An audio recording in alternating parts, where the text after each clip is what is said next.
Hello दोस्तों, physics के previous video में हम लोगों ने चैप्टर हीट स्टार्ट किया हुआ है। इस चैप्टर में हम लोगों ने थर्मोमीटर कितने टाइप्स के होते हैं उनको कंप्लीट किया हुआ था और thermal expansion of solid liquid gas, ठोस द्रव और गैस में उसमें प्रसार हम लोग कंप्लीट कर चुके हैं। तो आज का हमारा टॉपिक है कैलोरीमिथ का सिद्धांत, प्रिंसिपल ऑफ कैलोरीमेट्री।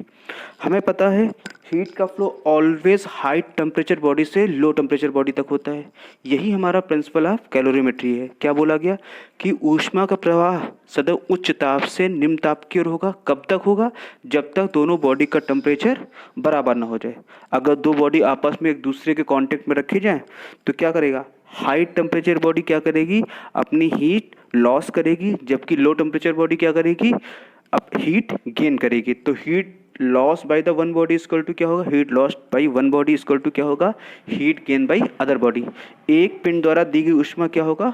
दूसरे पिंड द्वारा ली गई ऊष्मा के बराबर होगा। ठीक है भाई, नेक्स्ट स्लाइड चलते हैं। अगला टॉपिक हमारा क्या है? स्पेसिफिक हीट, विशिष्ट ऊष्मा धारिता। ये क्या होता है? अगर किसी बॉडी जिसका मास हमारा है 1 किलोग्राम, एक पिंड है जिसका द्रव्यमान कितना है 1 kg है, का टेम्परेचर राइज 1 डिग्री सेल्सियस या 1 केल्विन कराना है, में 1 डिग्री सेल्सियस या 1 केल्विन का क्या कराना है? उसका ताप बढ़ाना है। तो दी गई ऊष्मा किसके बराबर होगी? m इंटू सी इंटू डेल्टा टी के बराबर है ये। तो दी गई ऊष्मा क्यू बराबर कितना आएगा? एम सी डेल्टा टी आ जाएगा। यहाँ पर सी क्या होगा? उस पिंड की विशिष्ट ऊष्मा है। क्या? Specific heat of the body. इसका यूनिट क्या होता है? इंपॉर्टेंट क्या है? इसका यूनिट क्या है? इसका डायमेंशन क्या है? इसकी वैल्यू क्या है? इसका यूनिट क्या है? कैलोरी। अगर कैलोरी के फॉर्म में बात करेंगे तो कैलोरी पर ग्राम इंटू डिग्री सेल्सियस। अगर किलो कैलोरी की बात करते हैं, किलो कैलोरी पर केजी इंटू डिग्री सेल्सियस। ऐसा ही मात्रक इसका क्या होगा? जूल पर केजी इंटू केल्विन आएगा। ऐसा ही मात्रक हमारा क्या रहेगा? जूल पर केजी इंटू केल्विन रहता है। ठीक है, तो क्वेश्चन बनता है वाटर के लिए, आइस के लिए, वेपर के लिए स्पेसिफिक हीट की वैल्यू कितनी होती है? ठीक है बच्चों, चलिए स्पेसिफिक हीट ऑफ वाटर, पानी के लिए विशिष्ट ऊष्मा का मान कितना होता है? 1 कैलोरी पर gram into degree Celsius. Calorie को हमको पता है 1 कैलोरी में 4.2 जूल होते हैं, तो जूल में आराम से कन्वर्ट कर सकते हैं। अगर किलो कैलोरी होगा तो 4.2 इंटू 10⁻³ जूल होता है। ठीक है, स्पेसिफिक हीट ऑफ वाटर कितना होता है? पानी की विशिष्ट ऊष्मा का मान कितना होगा? 1 कैलोरी पर ग्राम इंटू डिग्री सेल्सियस। अगर आइस की बात करेंगे, बर्फ की बात करेंगे, कितना आएगा? 0.5 कैलोरी पर ग्राम इंटू डिग्री सेल्सियस। अगर वाटर वेपर की बात करेंगे, पानी की वाष्प की बात करेंगे, भाप की बात करेंगे, कितना आएगा? 0.47 कैलोरी पर ग्राम इंटू डिग्री सेल्सियस। ठीक है, चलिए आगे देखते हैं हम लोग। आगे क्या है? वस्तु के गलनांक अथवा कथनांक के लिए फॉर मेल्टिंग और बॉइलिंग ऑफ ए वाटर। अगर किसी बॉडी को मेल्ट करें या फिर उसको बॉयल करें, जो मेल्टिंग और बॉइलिंग प्रोसेस है, गलन और कथन जो प्रोसेस है, ये क्या होता है? हमेशा एक कांस्टेंट टेम्परेचर पर होता है, नियत ताप पर होता है। इसीलिए तापांतर कितना आएगा? टेम्परेचर डिफरेंस में कितना आएगा? डेल्टा टी बराबर 0। अगर डेल्टा टी बराबर 0 हो गया तो भैया क्या होगा? डेल्टा टी तापांतर होगा नहीं, टेम्परेचर डिफरेंस होगा नहीं। हम हीट लेकिन देंगे, हीट हम दे रहे होंगे, या हीट देंगे या लेंगे, उस समय हमारे लिए स्पेसिफिक हीट विशिष्ट ऊष्मा का मान कितना होता है? इनफाइनाइट। ये क्वेश्चन बड़ा इंपॉर्टेंट बनता है कि गलन और क्वथन के प्रक्रिया के दौरान पिंड के स्पेसिफिक हीट विशिष्ट ऊष्मा का मान कितना होता है? अनंत होता है। ठीक है, for melting and boiling point of water, at melting and boiling the specific heat of water, specific heat of body या वाटर कितना होगा? इन्फिनिटी होगा। चलिए अगली वीडियो देखते हैं हम लोग। नेक्स्ट हमारा है मोलर स्पेसिफिक हीट, मोलर विशिष्ट ऊष्मा। ये क्या होता है? अभी तक हम 1 किलोग्राम या 1 ग्राम बॉडी की बात कर रहे थे। अगर हम 1 मोल गैस की बात करेंगे, 1 मोल गैस की बात करें, उस समय कौन सी ऊष्मा होगी? इसमें Q बराबर म्यू सी डेल्टा टी। यहाँ पर म्यू क्या है? नंबर ऑफ मोल, मोलों की संख्या। म्यू क्या होगा हमारा? नंबर ऑफ मोल होगा। ठीक है, कैसे निकालें नंबर ऑफ मोल? कैसे निकालते हैं? मोलों की संख्या कैसे निकालते हैं? अगर पिंड का भार पता है उसके अणुभार से, अगर किसी बॉडी का भार वेट पता है उसके मॉलिक्यूलर से वेट से डिवाइड कर दो तो हमें क्या मिल जाएगा? नंबर ऑफ मोल मिल जाएगा। और यहाँ पर सी जो होता है, कैपिटल सी, ये क्या होता है? मोलर स्पेसिफिक हीट, मोलर विशिष्ट ऊष्मा होता है। इसका मात्रक क्या आता है? जूल पर मोल इंटू केल्विन होता है। डायमेंशन निकाल लेंगे M L square T inverse to theta inverse 1 mole inverse. Dimension specific heat की चाहे मोलर स्पेसिफिक हीट की हो, बड़ी इंपॉर्टेंट है डायमेंशन। विमा तो याद रखना ही रखना है, 1 नंबर तो यहाँ से आना ही आना है, ठीक है।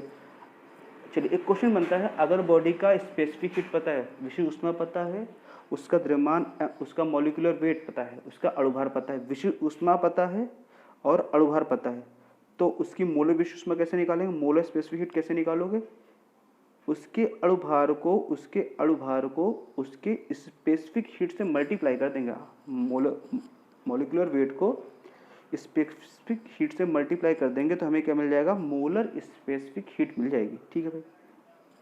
एक क्वेश्चन बनता है कि विशिष्ट ऊष्मा का मान जो है, स्पेसिफिक हीट की वैल्यू किस किस चीज़ों पर डिपेंड करती है, तो विशिष्ट ऊष्मा का मान वातावरण की स्थिति कैसी है, दाब कितना है, आयतन कितना है, इन सब चीज़ों पर निर्भर करता है, ठीक है। Specific heat depends at atmospheric condition, मतलब ठंडी है गर्मी है, इन सब चीज़ों पर डिपेंड करेगा, ठीक है। प्रेशर कितना है, दाब कितना है और उसका आयतन कितना है। अगले हमारा टॉपिक क्या है, लैटेंट हीट, गुप्त ऊष्मा। एक क्वेश्चन बनता है कि स्पेसिफिक हीट और लैटेंट हीट में डिफरेंस क्या होता है, विशिष्ट ऊष्मा और गुप्त ऊष्मा में अंतर क्या होता है। देखो विशिष्ट ऊष्मा में जो हीट देते हैं बॉडी को, वो क्या होती है, उसके बॉइलिंग पॉइंट तक दी गई ऊष्मा होती है। अगर पानी को बॉयल कर रहे हैं, अगर पानी को गर्म कर रहे हैं, तो पानी के बॉयल होने से पहले, पानी के उबलने से पहले तक की जो दी गई ऊष्मा क्या होगी, हमारी क्या होगी, ये विशिष्ट ऊष्मा होगी, स्पेसिफिक हीट होगी। तो लैटेंट हीट क्या होगी, गुप्त ऊष्मा क्या होगी भाई। गुप्त ऊष्मा क्या होती है, ये क्या होती है, वस्तु के अवस्था परिवर्तन के लिए दी गई अथवा ली गई ऊष्मा। मतलब इस समय क्या होगा, हीट इज गिवन और taken to phase change of the body. मतलब यहाँ पर अवस्था परिवर्तन मतलब फेस चेंज होने वाला है। इसका मतलब क्या है, अब बॉडी सॉलिड से हो सकता है लिक्विड में चेंज हो जाए, हो सकता है लिक्विड से वेपर में चेंज होता है, हो सकता है सॉलिड से डायरेक्टली वेपर में चेंज हो जाए। इसका उल्टा भी हो सकता है, कोई द्रव है ठोस में चेंज हो गया, कोई गैस है द्रव में चेंज हो गई, ठीक है भाई। तो ये जो लैटेंट हीट है गुप्त ऊष्मा 2 प्रकार की होती है, एक होता है लैटेंट हीट ऑफ फ्यूजन, गलन की गुप्त ऊष्मा, और एक क्या होती है, लैटेंट हीट ऑफ वेपोराइजेशन, वाष्पन की गुप्त ऊष्मा। लैटेंट हीट ऑफ फ्यूजन की बात करते हैं, ये बेसिकली सॉलिड और लिक्विड में होता है। अगर बॉडी सॉलिड से लिक्विड में चेंज हो रही, ठोस से द्रव में चेंज हो रही, इसे बोलते हैं हम लोग मेल्टिंग, मतलब गलन, पिंड क्या हो रहा है, गल रहा है, ठीक है। अगर इसका उल्टा बोले, अगर बॉडी लिक्विड से सॉलिड में चेंज हो रही, इसका मतलब क्या है, पिंड क्या हो रहा है, फ्रीज हो रहा है, जम रहा है, ठीक है भाई। तो इस अवस्था परिवर्तन में जो ऊष्मा दी जाएगी अथवा ऊष्मा ली जाएगी, उसे क्या बोलोगे, गलन की गुप्त ऊष्मा, लैटेंट हीट ऑफ फ्यूजन। तो Q बराबर कितना आएगा, M into L F. L F क्या है, लैटेंट हीट ऑफ फ्यूजन, गलन की गुप्त ऊष्मा। एक क्वेश्चन बनता है यहाँ पर कि पानी के लिए 0 डिग्री सेंटीग्रेड में पानी के लिए गलन की गुप्त ऊष्मा कितनी होती है, 80 किलो कैलोरी पर किलोग्राम होती है। अगर हम जूल की बात करेंगे तो कितना आएगा, 3.34 इंटू 10⁵ जूल पर किलोग्राम होगी। ये वैल्यूज तो आपको याद होनी चाहिए। टेम्परेचर कितना होता है एट 0 डिग्री सेंटीग्रेड, मतलब 0 डिग्री सेल्सियस पर पानी की गलन की गुप्त ऊष्मा कितनी होगी, 80 किलो कैलोरी पर किलोग्राम, या फिर अगर कैलोरी में पूछा जाए तो 80 कैलोरी पर ग्राम, अगर जूल में पूछा जाए तो 3.34 इंटू 10⁵ जूल पर केजी। हमको पता ना 1 कैलोरी में 4.2 जूल, या फिर 1 किलो कैलोरी में 4.2 इंटू 10⁻³ जूल होता है, ठीक है भाई। तो लैटेंट हीट ऑफ फ्यूजन कर लिया है। चलते हैं लैटेंट हीट ऑफ वेपोराइजेशन पे चलते हैं। ये क्या होती है, वाष्पन की गुप्त ऊष्मा। अगर कोई बॉडी लिक्विड से गैस में, अगर कोई मैटर लिक्विड से गैस में चेंज हो रहा है, या फिर गैस से लिक्विड में चेंज हो रहा है, अवस्था परिवर्तन हो रहा है, ठीक है भाई। तो उसमें क्या होगा, कौन सी ऊष्मा आएगी, लैटेंट हीट ऑफ वेपोराइजेशन, वाष्पन की गुप्त ऊष्मा। फॉर्मूला क्या बनेगा, Q बराबर M इंटू LV आ जाएगा। फिर से पानी के लिए या भाप के लिए गलन की या वाष्पन की गुप्त ऊष्मा कितनी होगी, LV का मान कितना आएगा, 539 किलो कैलोरी पर किलोग्राम, कहीं कहीं 540 भी लेते हैं। और ये जूल की बात करेंगे तो 22.5 इंटू 10⁵ जूल पर किलोग्राम। टेम्परेचर लेकिन कितना होगा, 100 डिग्री सेल्सियस होगा, ठीक है। अभी हमने पढ़ा था स्पेसिफिक हीट का मान एटमॉस्फेरिक कंडीशन पर डिपेंड कर रहा है, प्रेशर पर डिपेंड कर रहा है, टेम्परेचर पर डिपेंड कर रहा है, लेकिन लैटेंट हीट जो है गुप्त ऊष्मा, इसका मान किसी भी चीज़ पर डिपेंड नहीं करता है। गुप्त ऊष्मा का मान पदार्थ की प्रकृति पर निर्भर नहीं करता। वहाँ पर नेचर पर डिपेंड करता था, लेकिन यहाँ पर नेचर पर डिपेंड नहीं करेगा। ठीक है भाई, आगे चलते हैं हम लोग। चलिए हम लोग चेंज ऑफ स्टेट, अवस्था परिवर्तन की बात करते हैं। हमें पता है सॉलिड से अगर कोई पिंड लिक्विड में चेंज होता है उसे बोलते हैं मेल्टिंग। सॉलिड से लिक्विड में चेंज होना क्या कहलाता है? मेल्टिंग कहलाता है। अगर लिक्विड से चेंज हो रहा है सॉलिड में, से क्या बोलेंगे? फ्रीजिंग बोलेंगे। लिक्विड से आ रहा है वेपर में या गैस में, उसे क्या बोलोगे? वेपोराइजेशन। इसका उल्टा प्रोसेस बोलो, गैस से जा रहे हैं लिक्विड में, उसे बोलते हैं कंडेंसेशन, संघनन। एक प्रोसेस और होता है जिसमें क्या होता है, सॉलिड डायरेक्टली क्या हो जाता है, कन्वर्टेड इनटू गैस। ठोस डायरेक्टली किस में कन्वर्ट होता है? गैस में। इसे बोलते हैं सब्लिमेशन या फिर ऊर्ध्वपातन। ठीक है, एग्जाम्पल क्या, कपूर का जलना हमारा क्या है? सब्लिमेशन प्रोसेस है। ठीक है भाई, चेंज ऑफ स्टेट तो हमने देख लिया, सॉलिड चेंज होगा लिक्विड में, लिक्विड चेंज होगा गैस में, या इसका रिवर्स भी होगा। बस इसका रिवर्स नहीं होता है कि गैस कभी भी डायरेक्टली सॉलिड में चेंज नहीं होती है। गैस पहले चेंज होगी लिक्विड में, इसके बाद आएगी सॉलिड में। ठीक है, एक वर्ड आता है ट्रिपल पॉइंट ऑफ वाटर, जल का त्रिक बिंदु। ये क्या होता है? जल का त्रिक बिंदु वह बिंदु होता है जहाँ पर सॉलिड, लिक्विड और गैस तीनों बिंदु एक साथ मिलेंगे। ट्रिपल पॉइंट ऑफ वाटर क्या होता है? वह बिंदु जहाँ पर सॉलिड, लिक्विड और गैस के तीनों बिंदु एक साथ मिलेंगे। इस पॉइंट पर टेम्परेचर कितना होता है? 0.01 डिग्री सेल्सियस टेम्परेचर होता है। और प्रेशर कितना होता है? 0.006 एटीएम बोले या फिर 0.006 बार बोले। हमको पता है ना, एक बार में 10⁵ पास्कल होता है। तो पास्कल में वैल्यू कितनी आएगी? ये पास्कल में वैल्यू कितनी आ जाएगी? ये आएगा 0.61 पास्कल आ जाएगा, kilo pascal, sorry 0.61 kilo pascal. ये वैल्यू कितनी आएगी? 0.61 किलो पास्कल आ जाएगा। ठीक है भाई, इस पॉइंट पर टेम्परेचर कितना आएगा? 0.01 डिग्री सेल्सियस। प्रेशर कितना आएगा? 0.006 एटीएम आएगा। पास्कल में कितना आएगा? 0.61 किलो पास्कल आ जाएगा। चलिए आगे देखते हैं। एक वर्ड आता है क्रिटिकल पॉइंट, क्रांतिक बिंदु। क्या होता है? क्रांतिक बिंदु बेसिकली होता है लिक्विड और वेपर के बीच में होता है। ये इसमें सॉलिड का कोई भी इंटरफेरेंस नहीं होता है। ये लिक्विड और गैस के बीच का बिंदु है। इस बिंदु पे क्या होता है, लिक्विड जो होता है डायरेक्टली कन्वर्ट होता है किसमें? गैस में कन्वर्ट होता है। इस बिंदु पर टेम्परेचर कितना होता है? कितना आएगा? 374.14 डिग्री सेल्सियस। और प्रेशर कितना आएगा? 221.2 एटीएम बोल दो या फिर 221.2 बार बोल दो। चलिए भाई अगली स्लाइड में चलते हैं हम लोग। कुछ इंपॉर्टेंट पॉइंट है, इसमें डायरेक्टली कुछ क्वेश्चन आ जाते हैं। ऑब्जेक्टिव पेपर हमारा पेपर होना है एयरफोर्स का, तो डायरेक्टली क्वेश्चन यहीं से बनते हैं। तो कुछ की पॉइंट लिखे, इसको देख लेते हैं। पहला की पॉइंट बोला गया है, ड्यूरिंग बॉइलिंग ऑफ लिक्विड, जब क्या करते हैं, द्रव को गर्म करते हैं, तो भैया क्या होता है, लिक्विड किस में चेंज होता है? गैस में चेंज होगा। जब भी पानी को बॉयल करोगे, उबालेंगे, तो लिक्विड किस में चेंज होगा? गैस में चेंज होगा। उस समय हमारा वॉल्यूम क्या होता है? बढ़ता है। प्रेशर क्या होता है? घटता है। याद रखिएगा, ड्यूरिंग बॉइलिंग ऑफ लिक्विड, जब हम क्या करते हैं, पानी को उबालते हैं या द्रव को उबालेंगे, उसका वॉल्यूम क्या होगा? बढ़ेगा, लेकिन उस समय प्रेशर क्या होगा? करस्पॉन्डिंग कम होगा। ठीक है भाई, क्वथन के समय क्या होगा? आयतन बढ़ेगा और ताप घटेगा। क्वथन जो प्रोसेस है, बॉइलिंग जो प्रोसेस है, कांस्टेंट टेम्परेचर प्रोसेस है। ठीक है भाई, टेम्परेचर नियत रहेगा। ठीक, एक क्वेश्चन बनता है, पहाड़ी क्षेत्र में खाना बनाना कठिन क्यों होता है? क्योंकि वहाँ पर प्रेशर क्या होता है? बहुत कम होता है। जब प्रेशर कम होगा तो बॉइलिंग पॉइंट क्या होगा? क्वथन बिंदु भी, भाप बिंदु भी क्या होगा? कम होगा। पानी जो उबल रहा था 100 पर, अब किस पे उबलेगा? हो सकता है 70 पे उबल जाए, हो सकता है 60 पे उबल जाए। अगर 60-70 पे उबल जाएगा तो खाना जल्दी बनेगा नहीं, पानी पहले इवेपोरेट हो गया।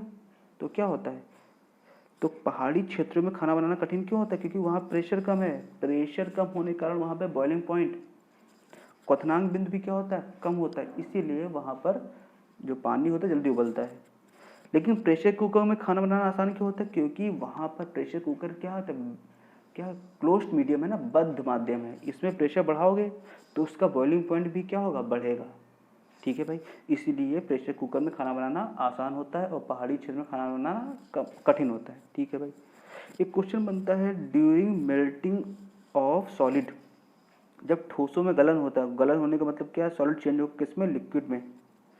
ठीक है, यहाँ पर दो चीज़ें चेंज होती हैं। पहला क्या है, पहला पॉइंट देखो क्या, अगर वॉल्यूम बढ़ रहा है, अगर आयतन क्या हो रहा है, बढ़ रहा है, जब भी ठोस द्रव में परिवर्तित हो उसका आयतन बढ़ने लगा, जैसे एग्जांपल में क्या, वैक्स, मोम, सल्फर, तो क्या होगा, उसका प्रेशर क्या होता है, बढ़ेगा। जब मेल्ट होगा, सॉलिड से लिक्विड में मेल्टिंग होगी, जब गलन होगा, अगर उसका वॉल्यूम बढ़ रहा है तो उसका प्रेशर बढ़ेगा, अगर प्रेशर बढ़ रहा है तो उसका मेल्टिंग पॉइंट, गलनांक बिंदु भी क्या होगा, बढ़ेगा। अगर गलन होने के समय, मेल्टिंग होने के समय जो बॉडी का वॉल्यूम है कम हो रहा है, वॉल्यूम क्या हो रहा है, कम हो रहा है, आयतन कम हो रहा है, जैसे तुम्हारा आइसक्रीम, आइस होगी, रबर, जब उसको गलाओगे तो उससे क्या होता है, सॉलिड से लिक्विड में चेंज होंगे करोगे तो क्या होगा भाई, इसका इसमें वॉल्यूम कम होता है। अगर वॉल्यूम कम होगा तब भी प्रेशर क्या होगा, लेकिन प्रेशर बढ़ता है, अगर प्रेशर बढ़ता है तो क्या होता है भाई, यहाँ पर मेल्टिंग पॉइंट कम होगा। मतलब क्या हो रहा है, ठोसों का जब गलन होगा, जब during melting of solid, pressure सदैव बढ़ेगा। अगर आयतन बढ़ेगा तो मेल्टिंग पॉइंट बढ़ेगा, अगर आयतन कम होगा तो मेल्टिंग पॉइंट क्या होगा, कम होगा। इतना याद रखेंगे, ठीक है भाई। चलिए नेक्स्ट लाइन चलते हैं। अब हमारा क्या है, हीट इंटरेक्शन, ऊष्मा का संचरण हमको पढ़ना है, ये हमारा नया टॉपिक है। इसमें क्या होता है कि ऊष्मा का जो फ्लो होता है, हीट का जो इंटरेक्शन होता है, हीट का जो ट्रांसफर होता है, तीन टाइप से होता है। पहला कौन सा टाइप है, कंडक्शन, दूसरा क्या है, कन्वेक्शन, तीसरा क्या है, रेडिएशन। ऊष्मा का प्रवाह कैसे होता है, संचालन के माध्यम से होता है, संवहन के मीडियम से होता है और विकिरण माध्यम से होता है। लेकिन हमें पता है हीट का इंटरेक्शन सदैव कहाँ से कहाँ होता है, ऊष्मा का आदान प्रदान सदैव कहाँ से कहाँ होता है, हमेशा उच्च ताप पिंड से निम्न ताप पिंड की ओर होता है, हमको ये पता है। हीट कहाँ से कहाँ फ्लो होती है, हमेशा हाई टेम्परेचर बॉडी से लो टेम्परेचर बॉडी की ओर फ्लो होती है। चलिए इसी चीज़ को हम ध्यान रखते हुए टॉपिक स्टार्ट करते हैं। तो पहला है कंडक्शन ऑफ हीट, ऊष्मा का चालन। बेसिकली जो ऊष्मा का चालन होता है, कंडक्शन जो होता है, ये किस मेजोरिटी में सॉलिड बॉडीज में आता है। जैसे हम किसी रॉड को गर्म कर रहे हैं तो क्या होगा, ऊष्मा का प्रवाह होगा ना, एक बिंदु से दूसरे बिंदु की ओर। तो ये जो हीट का फ्लो है दो टाइप से होता है। कैसे, 70% जो हीट का फ्लो होता है ड्यू टू फ्री इलेक्ट्रॉन, 70% ऊष्मा का स्थानांतरण मुक्त इलेक्ट्रॉन के कारण होता है। ठोसों में अगर धातु है तो उसमें नंबर ऑफ फ्री इलेक्ट्रॉन ज़्यादा होंगे, ठीक है। तो 70% ऊष्मा कौन लेके जाएगा, जो मुक्त इलेक्ट्रॉन है एक बिंदु से दूसरे बिंदु तक लेके जाएंगे। और 30% जो ऊष्मा का आदान प्रदान होता है, एक बिंदु से दूसरे बिंदु तक फ्लो होता है, वो होता है due to lattice vibration, due to lattice कंपन, लैटिस कंपन के माध्यम से। मतलब यहाँ पर क्या हो गए, अणु या फिर इलेक्ट्रॉन क्या अगर अपनी माध्य स्थिति में क्या करते हैं, रोटेशन करते हैं, अपनी मेन पोजीशन में क्या करते हैं, ये मेन पोजीशन है, यहाँ रोटेशन करेंगे, ऐसे ही आपस में टक्कर होते होते होते होते ऊष्मा का आदान प्रदान हो जाएगा, ठीक है भाई। तो यहाँ पे अगर हम मानते हैं एल रॉड, एक एल लंबाई की रॉड है जिसके अनुप्रस्थ काट का क्षेत्रफल ए है, उसके दोनों सिरों का टेम्परेचर T1 और T2 है, तो कितनी हीट फ्लो होगी, Q बराबर K A delta T by L into T. यहाँ पर तुम्हारा ए क्या है, अनुप्रस्थ काट का क्षेत्रफल है, एल क्या है, रॉड की लंबाई, डेल्टा टी क्या है, दोनों तारों की, दोनों सिरों के बीच का तापांतर, और टी क्या लगने वाला समय है। तो क्यू बराबर कितना आ गया, K A delta T by L into small T आ गया, ठीक है। हीट फ्लो रेट क्या होता है, ऊष्मा प्रवाह की दर, प्रति सेकेंड कितना अमाउंट ऑफ हीट फ्लो हुआ, पर सेकेंड कितना अमाउंट ऑफ हीट फ्लो हुआ, उसे क्या बोलोगे, हीट फ्लो रेट। इसका मात्रा क्या आएगा, जूल पर सेकेंड। फॉर्मूला क्या बन जाएगा, के A delta T by L. यहाँ डेल्टा टी बाई एल मतलब प्रति मीटर टेम्परेचर डिफरेंस जो क्या कहलाएगा, हमारा टेम्परेचर ग्रेडियंट कहलाता है। क्या कहलाता है, ताप प्रवणता कहलाती है। इसका मात्रा कितना आता है, डिग्री सेल्सियस पर मीटर होता है। डायमेंशन कितना आएगा इसका, विमा कितनी आएगी, एल इनवर्स थीटा आएगा। और ये क्या है, एक सदिश राशि है। ताप प्रवणता जो है टेम्परेचर ग्रेडियंट कैसी राशि होती है, वेक्टर क्वांटिटी होती है। ये बड़ा इंपॉर्टेंट पॉइंट है, ठीक है भाई। अगली स्लाइड में चलते हैं हम लोग, ठीक है। और हमको पता है ऊष्मा का प्रवाह हमेशा उच्च ताप से निम्न ताप की ओर होता है। हीट ऑलवेज कहाँ से कहाँ फ्लो होती है, हाई टेम्परेचर से लो टेम्परेचर बॉडी तक फ्लो होती है। इसीलिए यहाँ पर नेगेटिव साइन के साथ हीट फ्लो रेट निकालते हैं। एच बराबर फॉर्मूला क्या होता है, माइनस का K A delta T by L या फिर माइनस का K A delta T by delta x. ये का फॉर्मूला यूज़ करेंगे जब रॉड की लंबाई बहुत ही स्मॉल लेके चलेंगे, छोटा डी एक्स लंबाई लेके चल रहे हैं तब यूज़ करेंगे। नेगेटिव साइन क्या शो कर रहा है कि heat always flow from high temperature body to low temperature body. ठीक है भाई, इतना तो हमने फॉर्मूला समझ लिया कि माइनस साइन क्यों होता है, क्योंकि हीट का जो फ्लो होता है हाई से लो की होता है, इसलिए डेल्टा टी निकलता है ना। डेल्टा टी कैसे निकालते हो, अंतिम ताप फाइनल टेम्परेचर माइनस का इनिशियल टेम्परेचर, अंतिम ताप माइनस का प्रारंभिक ताप, जो वैल्यू आती है नेगेटिव, इस नेगेटिव को पॉजिटिव बनाने के लिए क्या करना पड़ता है, इसमें माइनस से मल्टीप्लाई करना पड़ता है। ठीक है, ये जो दिया गया है thermal conductivity of different material, विभिन्न पदार्थों के लिए ऊष्मा चालकता गुणांक का क्रम जरूर याद करें, इसको जरूर याद करें। फॉर मेटल, धातु के लिए कितना होगा, धातु के लिए कितना आएगा, धातु के लिए क्या होता है, सबसे ज़्यादा ऊष्मा का प्रवाह किस में होगा, सिल्वर में होगा, इसके बाद कॉपर में होगा, इसके बाद एल्यूमिनियम में होगा, इसके कम ब्रास में, उससे कम स्टील में, उससे कम लेड में और सबसे कम मरकरी में होगा। अगर नॉन मेटल है, अधातु है, सबसे ज़्यादा ऊष्मा का प्रभाव आइस में, उससे कम ग्लास में, उससे कम रेड ब्रिक लाल ईंट में, उसके बाद इंसुलेटिंग ब्रिक कुचालक ईंटों में, उसके बाद कॉर्क में, सबसे कम वुड में आएगा, सबसे कम लकड़ी में आएगा। अगर गैस की बात की जाएगी, सबसे ज़्यादा ऊष्मा का प्रभाव किसमें होता है, थर्मल कंडक्टिविटी ऊष्मा चालकता गुणांक सबसे ज़्यादा किसका होगा, हीलियम का, उससे कम हाइड्रोजन का, उससे कम एयर का, उससे कम ऑक्सीजन का, उससे कम ऑर्गन का, एयर मतलब वायु का। ठीक है, ये सीक्वेंस याद कर लेंगे तो 3 यहाँ पर सीक्वेंस दिए गए हैं, इनमें से कम 2 ऑब्जेक्टिव क्वेश्चन यहाँ से बन सकते हैं कि 4 ऑप्शन दे दिए गए, सिल्वर दे दिया, एल्यूमिनियम दे दिया, ब्रास दे दिया, सिल्वर एल्यूमिनियम ब्रास लेड। बताओ किस किस पदार्थ के लिए ऊष्मा चालकता गुणांक का मान ज़्यादा है और किस पदार्थ के लिए ऊष्मा चालकता गुणांक का मान कम है। इस टाइप से क्वेश्चन बनेंगे जिनको आप आराम से कर सकते हैं। चलिए नेक्स्ट क्लास में चलते हैं। एक क्वेश्चन बनता है, ये बता दो कि आदर्श जो चालक है, परफेक्टली कंडक्टर बॉडी है, उसके लिए थर्मल कंडक्टिविटी ऊष्मा चालकता गुणांक जो के है उसका मान कितना होता है, और परफेक्टली इंसुलेटर के लिए कितना होता है, आदर्श कुचालक के लिए कितना होता है। देखो, अगर परफेक्टली कंडक्टर है आदर्श चालक बॉडी, उसके लिए ऊष्मा चालकता गुणांक का मान कितना आएगा, अनंत आएगा।